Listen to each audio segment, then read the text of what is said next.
At good news naman para sa mga taga Quezon dahil binuksan na po ang pang-79 na branch ng Wilcon Depot sa nasabing probinsya. Kinatungan naman ng mga taga Quezon na meron na silang mabibilhan ng mga dekalidad na construction materials, mga furniture at mga iba pang gamit sa bahay. Si Mark De La Rosa sa balitang yan.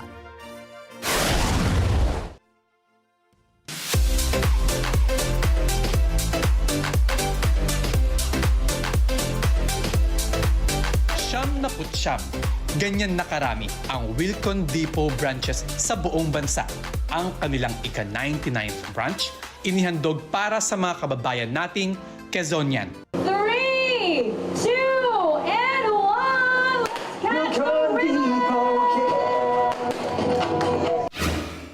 And it's really a milestone that we need to celebrate because this is close to 100. It's a space that provides opportunity where dreams are built, homes are improved. And again, it's a nice feeling that we're able to bring the best products and the best service that we offer to the market.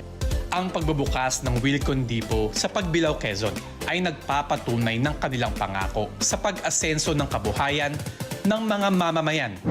So this is really an opportunity for us also, not only providing products and services to the province of Quezon or particularly in Pagbilao, but basically also yung nakakatulong tayo sa ekonomiya because we are providing jobs.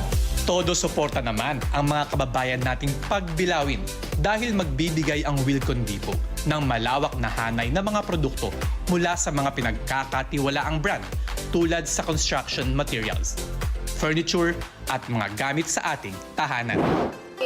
We're very happy kasi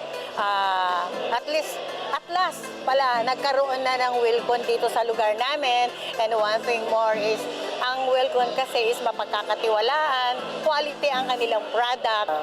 Kaming taga Pagbilao hindi na pupunta lang Lucena para bumili ng mga bagay-bagay para sa aming bahay.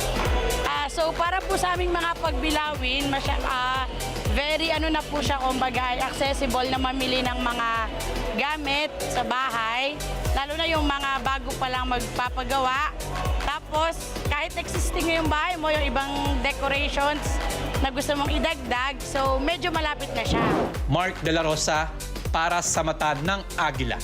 Matatag, matapang, matapat. Maraming salamat sa inyo pong pagsubaybay sa Mata ng Agila Primetime.